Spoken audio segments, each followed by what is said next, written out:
Martins. Muy, muy grato, tuvo una buena palabra. Y continuamos este domingo buscando al Señor, viendo todo lo que Dios tiene para nosotros.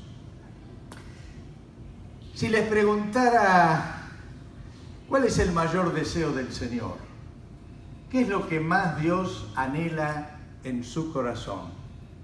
¿Qué es lo que Él más desearía en su corazón? Creo que varios nos hemos hecho esta pregunta muchas veces y el Señor la responde en la Escritura, porque igual que ocurre entre padres, hijos y hermanos, lo que más desea el Señor es que tengamos hacia Él y hacia los demás, que son también sus hijos, el mismo amor que Él tiene para con nosotros y para con nuestros semejantes. Él lo expresó de una manera muy clara. Cierta vez hubo un señor, un experto en la ley, un experto en lo que era la Biblia hasta ese momento, que se acercó a Jesús y le hizo una pregunta que prácticamente da la respuesta a lo que les estoy mencionando. En Marcos 12:28 dice: uno de los maestros de la ley se acercó, abrevio lo que sigue, y le preguntó: de todos los mandamientos, ¿cuál es el más importante? Y el Señor responde: el más importante es: oye Israel, el Señor nuestro Dios es el único Señor, contestó Jesús. Ama al Señor tu Dios con todo tu corazón, con toda tu alma, con toda tu mente y con todas tus fuerzas. El segundo es: ama a tu prójimo como a ti mismo. No hay otro mandamiento más importante que estos. El Señor le dice que el primer mandamiento es amar a Dios por encima de todas las cosas y el segundo a tu prójimo como a ti mismo. Ahora, ¿cuántos de ustedes alguna vez leyeron los 10 mandamientos? Creo que todos. Perdón, ¿y ustedes encontraron estos 2 mandamientos en los 10 mandamientos? ¿Sí? A ver, poné los 10 mandamientos que están ahí. Tenés que decir los textos para que... Sí, ya está puesto en Deuteronomio, Éxodo 20. Está puesto ahí, Éxodo 20, 1 al 17. Si ustedes han leído los 10 mandamientos y encontraron estos 2, yo los voy a felicitar, porque no están en los 10 mandamientos. Sí, pasarlo rapidito del 1 en adelante, a ver si lo encuentran.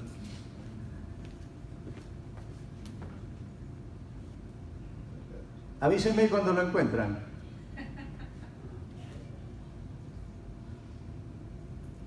Dale cierto ritmo.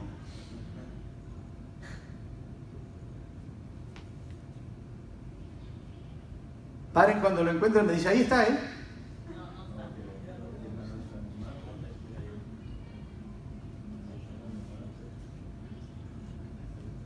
Está implícito. Está implícito. Interesante, pero el Señor lo dio como tal cual, así está. Y van a buscar y no van a encontrar. También eso está en Deuteronomio 5, están otra vez los 10 mandamientos y no figura. Ahora, por allí, en Deuteronomio 6, 5 y en Levítico 19, 18, no lo busquen, se los menciono. En Deuteronomio dice que hay que amar a Dios con todo el corazón, con todas las fuerzas. Y en Levítico dice que hay que amar al prójimo como a uno mismo.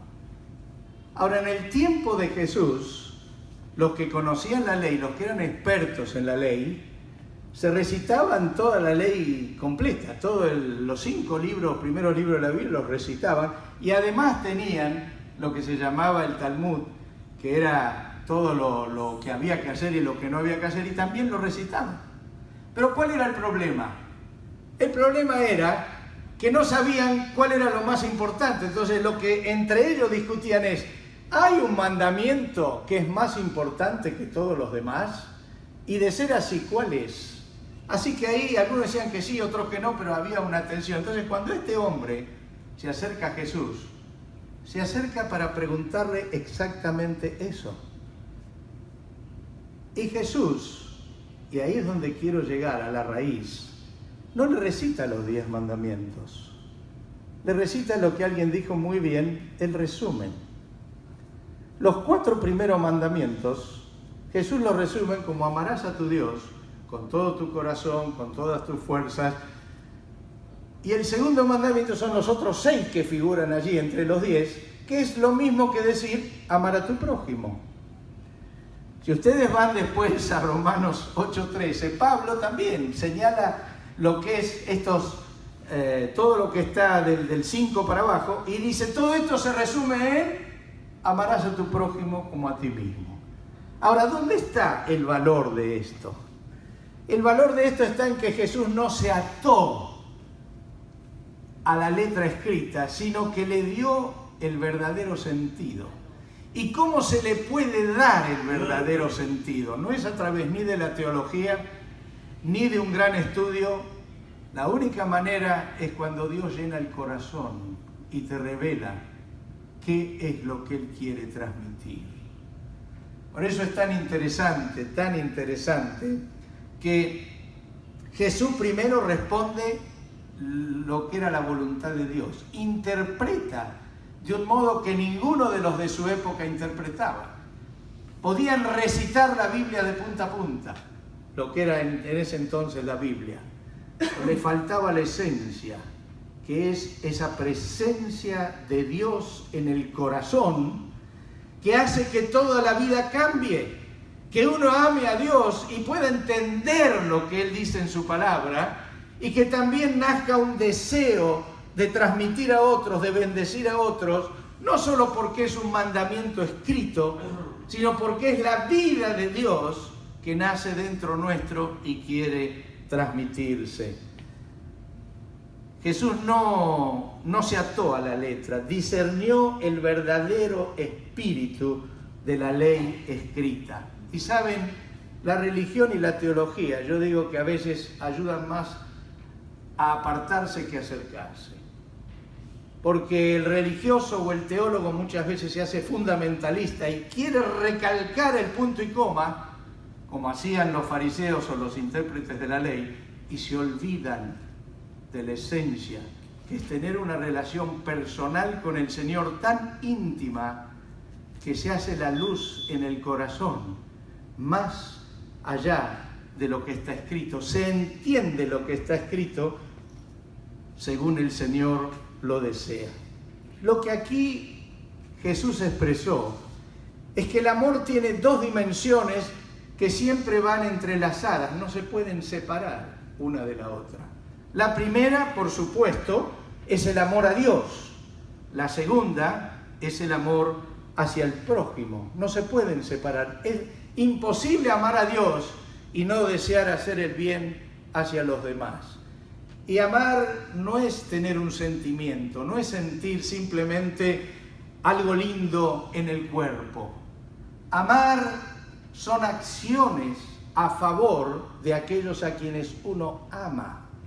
Es desearles el bien y es hacer el bien como una medida de nuestro amor. Hoy todo lo que se publicita en los medios, en la televisión o en las novelas es un amor sentimental. Es como que por ti te traigo la luna, pero si llueve no quieres salir a llevarle a tomar un café. Es solo sentimiento. Pero el amor excede a los sentimientos, incluye los sentimientos, pero va más allá. El amor hace acciones que bendicen al ser amado. Es interesante que el maestro de la ley que se acercó a Jesús entendió, quedó esclarecido y le dijo: bien dicho, maestro, respondió el hombre. Tienes razón al decir que Dios es uno solo y que no hay otro fuera de Él. Amarlo con todo el corazón, con todo el entendimiento y con todas tus fuerzas, y amar al prójimo como a uno mismo es más importante que todos los holocaustos y sacrificios. La respuesta de Jesús que era una respuesta con autoridad, abrió la mente de este hombre y le hizo entender. Es interesante que Jesús le agregó una cosita a lo que decía el Antiguo Testamento. Agregó con toda tu mente. Eso no está en el Antiguo Testamento, no dice tu mente. Pero este se ve que entendió porque cuando le respondió le dijo con todo el entendimiento. O sea, es como que Jesús amplió el panorama, la mente de este hombre, interpretando correctamente la palabra de Dios. Creo que entender y practicar esta verdad nos indica en qué reino estamos viviendo. Domingo pasado nuestro hermano habló de tener sensores, ¿se acuerdan? Todos los sensores que hay que tener para ver si uno tiene sed o por si uno está en el camino correcto. Y creo que la Biblia realmente nos pone sensores. Aquí, cuando este hombre entendió, es interesante porque Jesús le dice, al ver Jesús que había respondido con inteligencia, le dijo, no estás lejos del reino de Dios. Como diciendo, estás entendiendo qué es la verdad, cómo debemos amar a Dios y cómo debemos amarnos unos a los otros. Y quisiera realmente hoy ver también algunos sensores que nos marca este libro de Deuteronomio. Deuteronomio en griego significa segunda ley. Fue dado, me acuerdo cuando estábamos en una clase y estaba Orwell sentado ahí en primera fila y hablaron del libro de Deuteronomio y dijo, esto fue dado todo un resumen de la ley, hizo así hasta con el dedito y todo, un poquito antes de entrar a la tierra prometida, es como un resumen de toda la ley. Y Deuteronomio es eso, segunda ley, no porque hay una segunda ley, sino porque es un resumen de todo lo que es los libros del Pentateuco. Y realmente queremos chequear cuánto amamos al Señor. La primera pregunta que nos tenemos que hacer es cuánto amamos a nuestros semejantes. A nosotros nos gusta ser amados, nos gusta que todos piensen en nosotros, nos gusta ser asistidos por los que nos aman. Es un anhelo siempre en nuestros corazones, pero pocas veces tenemos el mismo deseo hacia los demás. Y eso es un sensor, una medida de cuánto amamos a Dios. ¿Queremos saber cuánto amamos a Dios? Miremos cuánto amamos a nuestros semejantes. Si uno le dijera a alguien, ¿querés saber cuánto ama a esta persona una familia? Fíjate cuánto ama a sus hijos y a su cónyuge. Ahí vamos a saber cuánto ama a su familia. Realmente amar es desear el bien del prójimo, desear lo mejor para el otro, aún a costa de sacrificio.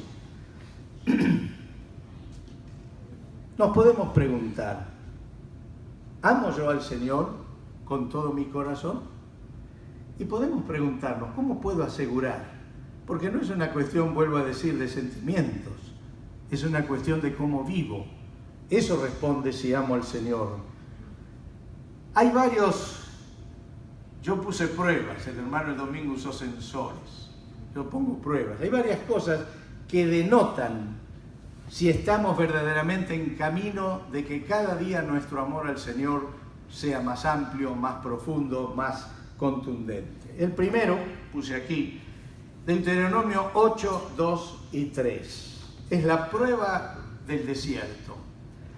Dice el Señor, hablando a los israelitas, recuerda que durante 40 años el Señor tu Dios te llevó por todo el camino del desierto y te humilló y te puso a prueba para conocer lo que había en tu corazón y ver si cumplirías o no sus mandamientos. Te humilló y te hizo pasar hambre. ¡Wow!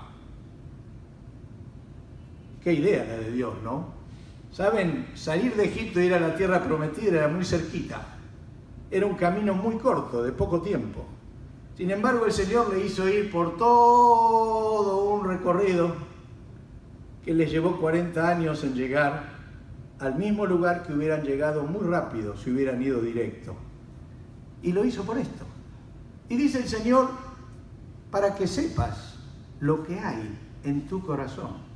Ahora, Dios sabía lo que había en el corazón de ellos. Dios no necesitaba que estén 40 años en el desierto para saber lo que sentían o lo que había en su corazón. Los que tenían que saber lo que había en su corazón eran ellos, los israelitas. Y cuando Dios nos hace pasar por un desierto, por un tiempo de sequedad, por un tiempo de dificultad, por un tiempo de hambre o de trabajo o de relaciones difíciles, ¿sabe lo que está tratando el Señor? Que sepas lo que hay en tu corazón. Él ya lo sabe, pero tú necesitas saberlo. Y realmente, cuando estamos en el desierto, cuando hay sequedad, cuando sentimos que Dios no está cerca, cuando oramos y no pasa nada, la pregunta es, ¿seguimos amando a Dios con la misma intensidad que cuando estamos en buen momento? ¿Seguimos amando a Dios cuando estoy en incomodidad como cuando estoy bien? El desierto lo demuestra. Dios se siente honrado cuando ve que seguimos confiando en Él y sirviéndolo cuando estamos en enfermedad, en presiones económicas o en pruebas de la vida. Cuando estamos en un momento donde sentimos que todo no está saliendo bien y que no sabemos cómo vamos a seguir adelante. Si en ese momento seguimos con una fe firme en el Señor, sabiendo que aún con todo lo que tenemos, aunque debamos morir en el intento, pero seguimos firmes, confiando en Dios, eso no solo honra a Dios, sino demuestra dónde estamos. Por eso es tan interesante el libro de Job, porque estando en lo peor de la vida, no dejó de confiar en el Señor. Y declaró, el Señor dio y el Señor quitó, sea a Dios la gloria. Aleluya. ¿Saben que es difícil cuando uno está en un desierto mantener dos cosas? Las convicciones y la santidad. Porque cuando uno está en un momento donde parece que nada funciona respecto de Dios, casi como nos relajamos y si tenemos que pecar, pecamos. O las convicciones ya no son tan fuertes porque parece que Dios no responde. Y recordemos siempre este test, este sensor del desierto. Te llevé 40 años para que conocieses lo que hay en tu corazón. Te hice pasar hambre. Te humillé para que puedas alcanzar mi conocimiento que de otra manera no alcanzarías. Otra prueba que el Señor hizo pasar a los israelitas y nos hace pasar a nosotros, otro test, otro sensor, es la prueba de la necesidad de aferrarse a la palabra de Dios. Dice así Deuteronomio 8:3. Te alimentó con maná, otras versiones dicen con pan del cielo. Pan del cielo es Jesús. El maná representaba la provisión de Dios. En un desierto donde no hay nada, sabe que todos los días llueva lo que podés comer, qué maravilla. Dice, comida que ni tú ni tus antepasados habían conocido, con lo que te enseño que no solo de pan vive el hombre, sino de todo lo que sale de la boca de Dios. O sea, todo lo que es la palabra de Dios. Es interesante que cuando Jesús es llevado por el Espíritu Santo al desierto, no lo llevó el diablo, el Señor lo envió. 40 días de ayuno, 40 días sin comer nada. Aparece el diablo y le dice, si eres el Hijo de Dios, di a estas piedras que se conviertan en pan. Mamma mía, yo sabe el manjar que me habría dado, ¿no? ¿Qué le contesta el Señor? No solo de pan vivirá el hombre, sino de toda palabra de Dios. Ahora, ¿qué significa eso? Que Él no dio lugar a su necesidad, no dio lugar a lo que era justo que hiciera, pero hubiera actuado como Dios, no como hombre. Ningún hombre puede hacer ese milagro. Y Él prefirió mantener su línea de hombre. A eso vino, a mostrar que un hombre puede hacer todo lo que Dios le pide. Pero usó ¿qué? La palabra de Dios, lo que está escrito. ¿Se acuerdan Juan 4 de lo que nos habló el hermano la otra vez? Los muchachos vinieron a Jesús a traerle comida. ¿Y qué les dice él? Tengo otra comida que comer que ustedes no saben. Y estos que no eran nada espirituales, le dicen entre ellos, che, ¿le habrán traído de comer a este? No entendían. ¿Por qué no entendían? Porque dar la palabra a otros, bendecir a otros, satisface mucho más que cualquier necesidad humana que tengamos. Ahora, Jesús lo que mostró con ambas situaciones es la importancia de tener no solo el conocimiento de la palabra, sino encarnada la palabra, creída, con convicción de que es la verdad, y que aunque venga el diablo en el momento que más necesitamos algo, si la palabra de Dios me dice otra cosa, hago caso a la palabra de Dios y a no lo que me pueda decir todo lo demás. Por eso, la ausencia de encarnar la palabra, la ausencia de conocer la palabra de Dios, nos enferma. Pero ¿sabe cómo nos enferma? Como un enemigo silencioso. Creo que hay una enfermedad, no sé si a la presión le llaman así o a la diabetes, ¿no? A la presión. El enemigo silencioso. Porque no lo sientes, pero cuando excede o está te hace pasar a ver los rabanitos de abajo. Así es la enfermedad silenciosa de no tener incorporada, no del conocer solamente. Claro, para incorporarla hay que conocerla, pero no solo conocerla, incorporarla como parte de la esencia de tus convicciones, de tu manera de vivir, la esencia de tus decisiones. Tiene que ser la palabra de Dios. No te das cuenta hasta que ya es tarde. Es un enemigo silencioso, invisible, pero mortal. Nos tenemos que preguntar, ¿conoces la Biblia? ¿Te instruyes con ella? ¿La estudias? ¿La encarnas? ¿Vives según sus enseñanzas? ¿Es el fundamento de tus convicciones? ¿Es el fundamento de tus decisiones? Hoy estamos muy acostumbrados al conocimiento light, a que te llegue por teléfono un versículo y tú feliz porque ese día tenés tu devocional porque alguien te mandó un versículo. Que está bien, ojo, no estoy hablando en contra de eso. Estoy diciendo que eso no basta. Es como cuando tú vas a almorzar o cenar y te hacen una picadita. Es un aperitivo, no es la comida. Tienes que tener tu tiempo para conocer lo que dice el Señor y para ponerlo en práctica en tu vida, de tal manera que esa necesidad de la palabra sea algo de lo cual no te puedas separar. Otro elemento que el Señor les menciona, otro sensor, otro test, es la prueba de la vida disciplinada y en orden.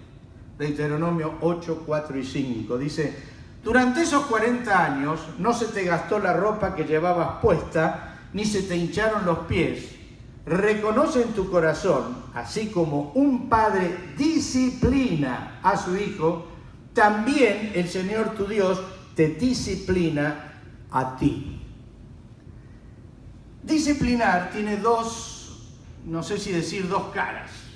Una es corregir lo deficiente, corregir aquello que está mal y de alguna manera corregir una desobediencia y un error. Ese es un aspecto. El otro aspecto de la disciplina es tener orden en la vida para todo lo que se hace.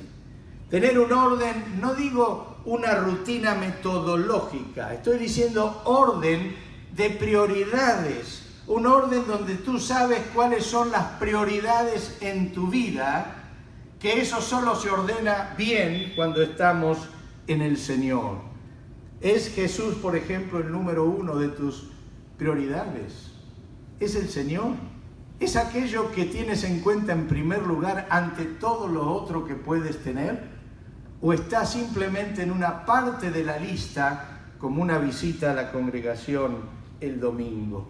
Creo que realmente es común que aprendamos a poner orden en nuestra vida después de una fuerte corrección del Señor. Así como los chicos se encaminan cuando los papás los corrigen bien, así nosotros también somos corregidos por el Señor. Dice Hebreos 12:11, ciertamente ninguna disciplina en el momento de recibirla parece agradable, sino más bien penosa. Sin embargo, después produce una cosecha de justicia y paz para quienes han sido entrenados por ella. Aquí habla muy bien, no nos gusta que nos disciplinen, pero nos ayuda a ordenarnos. ¿Saben? Cuando Jesús llena el corazón, la vida se ordena. Termina el caos. Todo vuelve a estar como encaminado en un proceso de bien.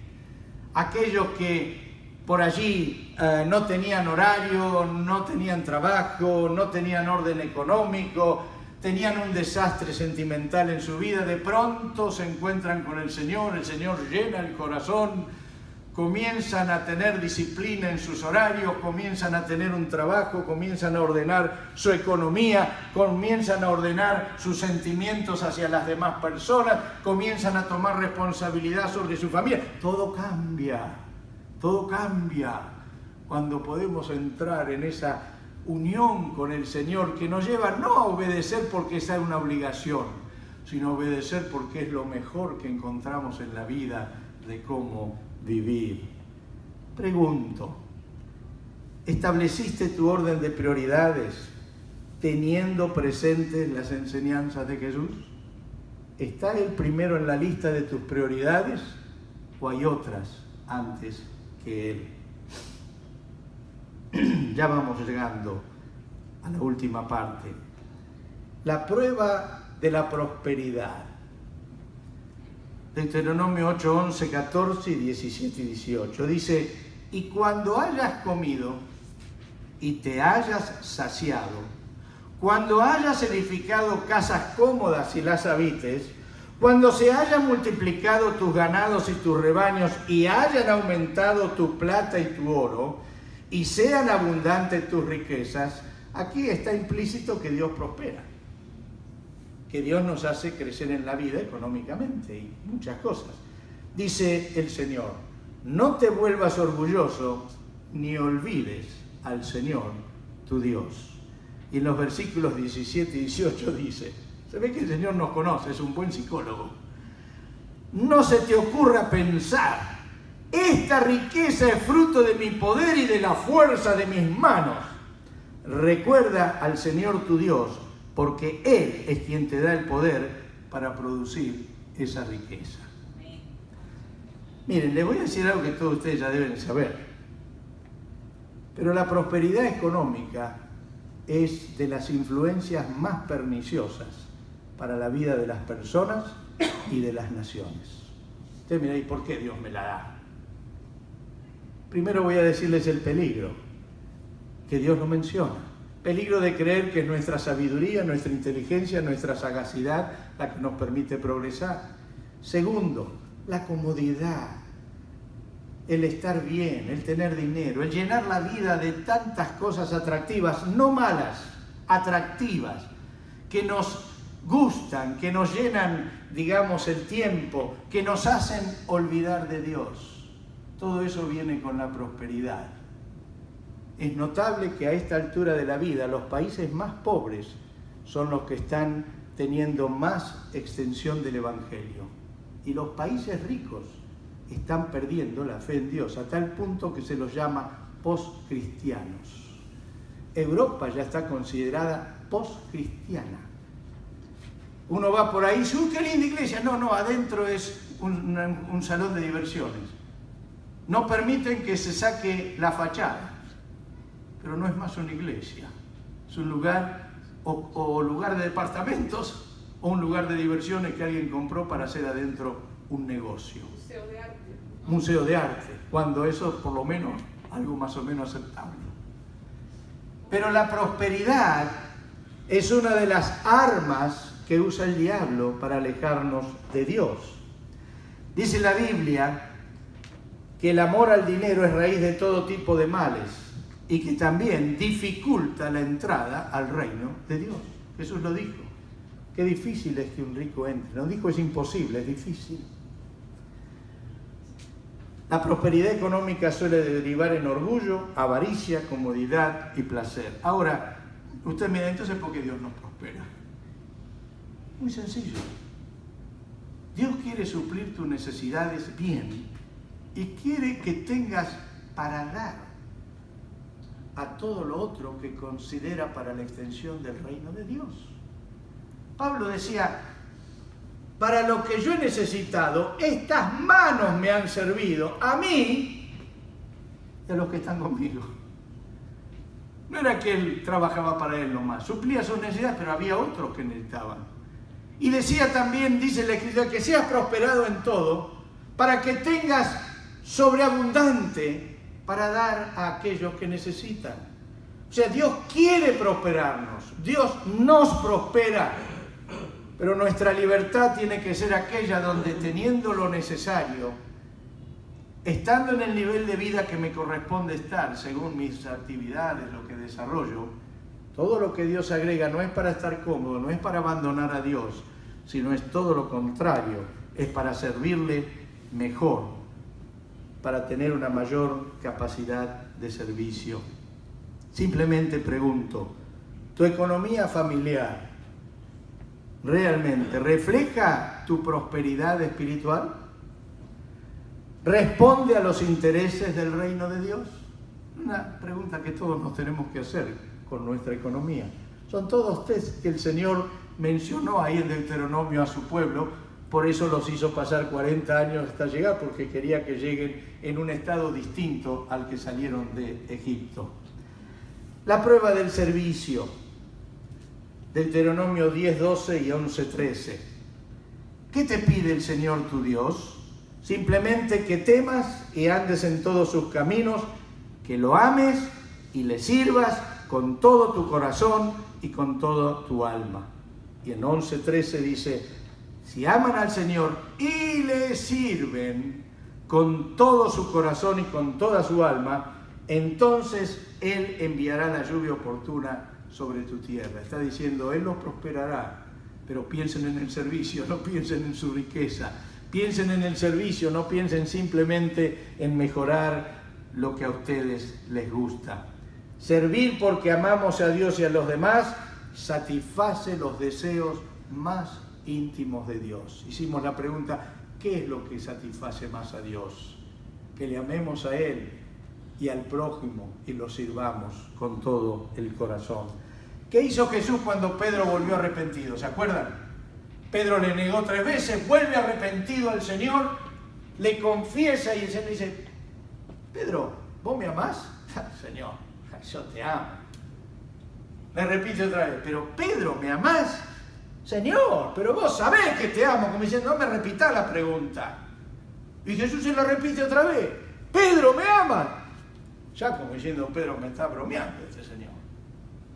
¿Y qué le dijo el Señor a cada una de las respuestas? Apacienta mis ovejas, como diciendo, cuida a tu prójimo. Atendé a los necesitados.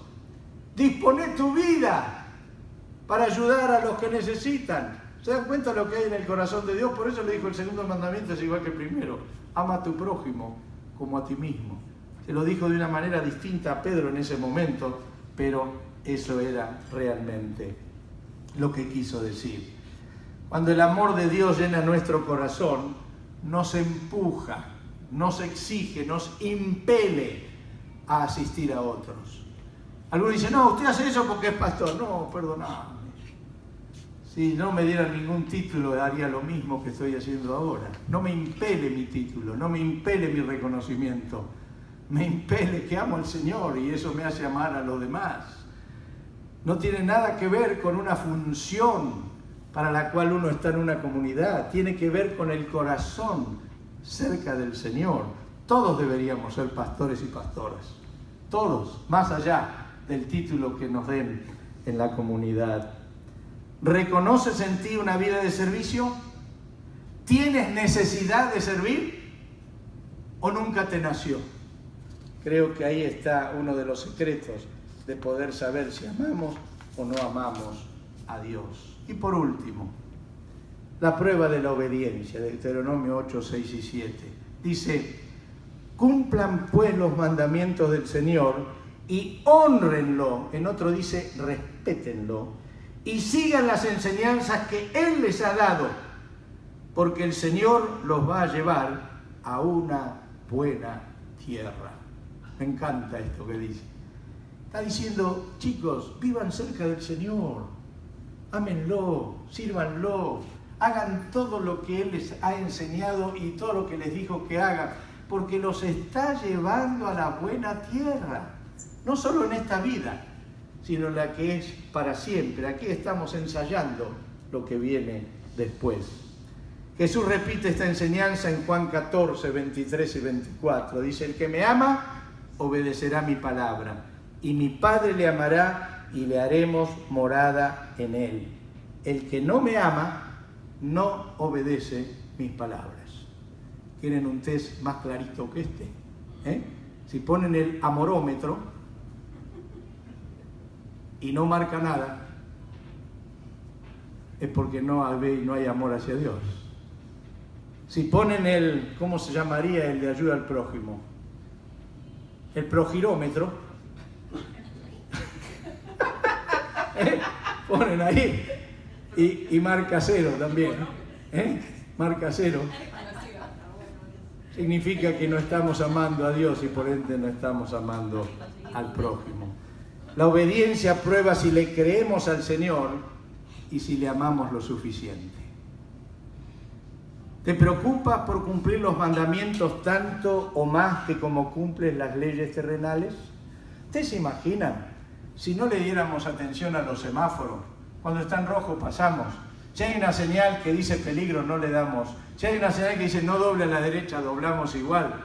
Si cuando le dan un remedio usted lo tomaría distinto de como dice ahí. Si cualquier artefacto que usted compra no haría lo que dice el manual, ¿se imagina el caos que sería la vida? Así pasa con la palabra de Dios. Cuando no se le da atención, se produce el caos. Y estamos viviendo un caos, donde se quiere hacer tantas cosas con esta política de género y tantas otras cosas que se promueven hoy, todas ajenas a la palabra de Dios. Reflexión final. Dios anhela que le amemos de todo corazón. Yo sé que no digo ninguna novedad, pero pensémoslo bien y vivámoslo así. El Señor espera que nuestro amor hacia Él nos lleve a amar también de todo corazón a los demás. Abramos el corazón para que lo llene de su plenitud y vivamos para la gloria del Señor. Yo quisiera terminar simplemente con algo muy sencillo. Si nos podemos poner de pie. Y 2 o 3 de ustedes pueden hacer una oración muy cortita, pidiéndole al Señor que llene nuestro corazón y que nos permita vivir la vida como Él la prevé, con el corazón lleno de Él, haciendo lo que le agrada, bendiciendo a los demás y viviendo una vida de plenitud. Yo igual voy a pedir a 1 o 2 que oren y luego el resto que sienta puede orar. Tomemos solo 5 minutos con oraciones breves. Orville, si tú podrías orar. Richie, si tú podrías orar. Dinora, si podrías orar. Y todo el resto que sienta de elevar una palabra al Señor, pidiéndole por Él y por los demás. Hagámoslo, tomamos estos últimos minutos para terminar. Gracias, Señor, por la vida que nos das. Deseamos honrarte, servirte, obedecerte y amar también a todos los que están en torno a nosotros, por Jesús. Amén. Señor, bendecimos tu nombre porque cuando tú estás en el centro, en el eje de la vida, las cosas se van acomodando. Y te bendecimos porque tenemos el privilegio de poder amarte y a la vez transmitir a otros lo que tú nos has dado, Señor. Padre, que esta palabra pueda penetrar en nuestros corazones para que no quede solamente como bonitas palabras, sino que pueda llegar a nuestro corazón, Señor, como semillas de fe que sean plantadas y de fruto abundante para la gloria de tu nombre, Señor. Amén. Señor, gracias por tu amor, gracias porque nos has inundado, Señor, nos has llenado, y te pedimos humildemente, todos juntos, Señor, úsanos para mostrar este amor, úsanos, Señor, para honrarte y para pensar en todo lo que nos rodea, Señor. Danos un corazón lleno de amor, Señor. Úsanos para llevar adelante ese gran mandamiento del amor. Gracias porque nos diste el ejemplo. Úsanos, Señor, en tu santo nombre. Amén. Amén.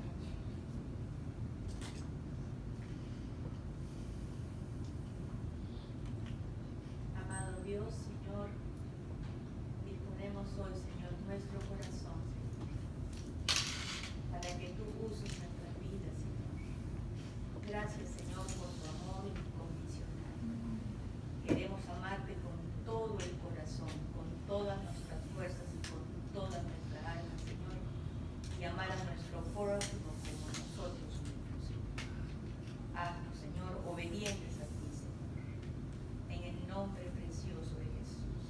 Amén.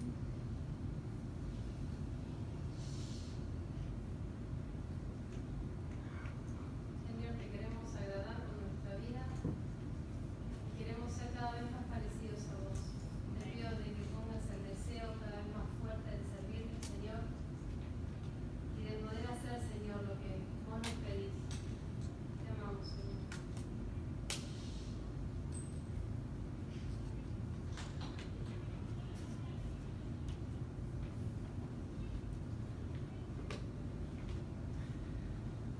Gracias, Señor, te damos por todo lo que permanentemente nos estás hablando. Yo te ruego, Señor, que cada uno de nosotros podamos atesorar en nuestro corazón tu palabra, que podamos encarnarla, que podamos vivirla y que tengamos una vida plena, Señor, donde podamos entender todo lo que enseñás y podamos hacer que otros también lo reciban. Te lo pedimos, Señor, te lo rogamos. En el nombre de Jesús. Amén. Amén. ¿Sí?